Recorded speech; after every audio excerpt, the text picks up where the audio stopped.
Good morning students.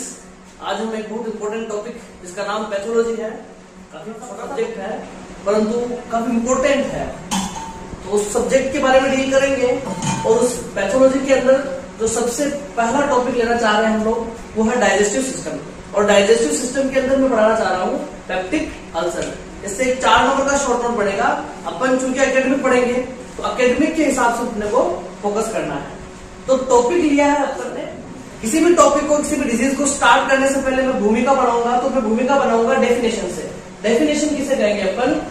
Peptic ulcer is a mucosal ulceration. Ulceration बोलते हैं tearing. Ulceration बोलते हैं अपन किसी लेयर का टीयर हो जाना, कट जाना, फट जाना। तो peptic ulcer is a mucosal ulceration of stomach. You know, stomach जो कंटेंट है या फिर जो स्टमक की जो हिस्टोलॉजिकली अपन अपीयरेंस देखते हैं तो उसके अंदर कुछ लेयर्स होती हैं और उस लेयर के अंदर सबसे अंदर वाली लेयर होती है म्यूकोजल लेयर। और उस म्यूकोजल स्टमक की म्यूकोजल लेयर के अंदर अल्सरेशन हो जाने को ही अपन क्या कहेंगे? पेप्टिक अल्सर कहेंगे। बात यूं है कि सर मोस्ट कॉमनली कहां देखने को मिलता है? जो मोस्टली ये देखने को कहां मिलेगा? मोस्टली ये देखने को मिलता है ड्यूडेनम में। जब ड्यूडेनम वाला पोर्शन होता है यहाँ पर, और ड्यूडेनम के अलावा और कहां देखने को मिलता है? तो मुझे देखने को मिलेगा ये चीज इसोफेगस के अंदर।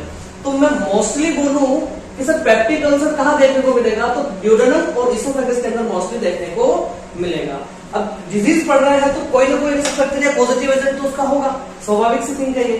तो मैं इटियोलॉजी के बारे में अगर डिस्कस करूंगा तो इटियोलॉजी के बारे में मोस्टली कहते हैं कि पॉजिटिव एजेंट क्या है। तो इसका मुख्य पॉजिटिव एजेंट बैक्टीरिया होता है और उसका नाम है H pylori bacteria. Most common अगर मैं बोलूं तो मोस्ट कॉमन कौन सा होता है?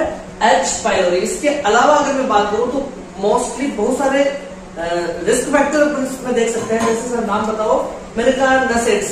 नसेट्स क्या होती है सर? नसेट्स एक प्रकार का ड्रग का कैलकुलेशन है या फिर ड्रग का कैटेगरी है जिसके अंदर नसेट्स की फुल फॉर्म होती है non steroidal anti inflammatory drugs. इसके बारे में अपन फार्माकोलॉजी में बहुत अच्छे से डिस्कस करेंगे।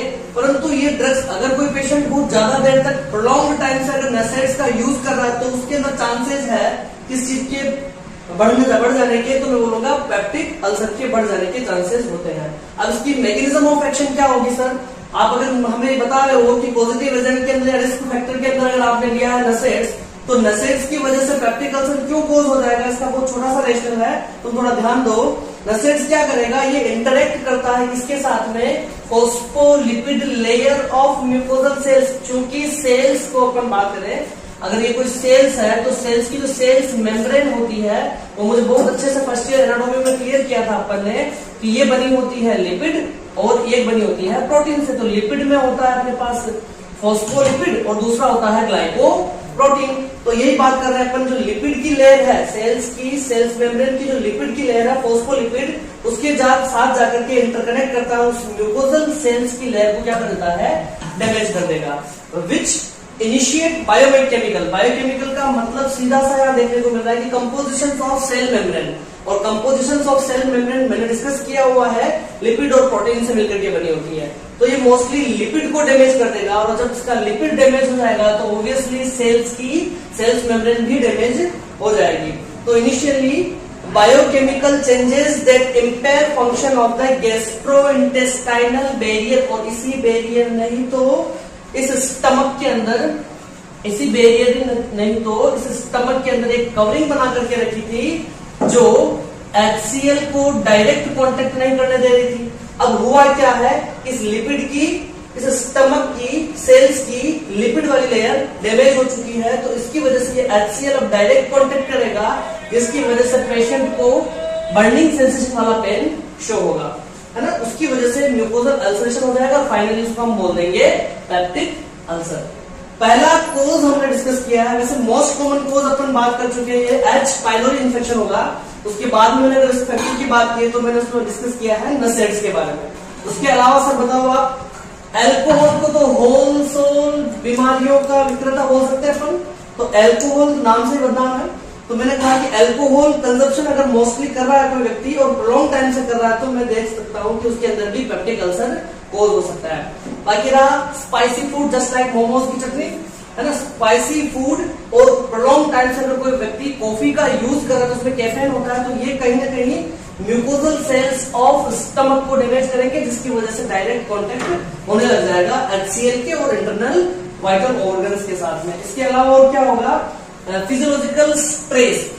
एक क्वेश्चन बहुत इंपॉर्टेंट है और बहुत बार पूछा गया है कि एक पेशेंट आया है जिसकी ब्लड रिपोर्ट के अंदर बिल्कुल भी किसी भी प्रकार का ना तो कोई H. pylori का इन्फेक्शन रहा है, ना कोई वो नसेट्स यूज कर रहा है, ना ही कोई वो अल्कोहल कंजप्शन कर रहा है, ना ही उसकी कोई बैड हैबिट्स है जिसके अंदर वो कॉफी वगैरह या फिर स्पाइसी फूड खाता है, बट उसके फिर भी अपने को पेप्टिक अल्सर देखने को मिल रहा है।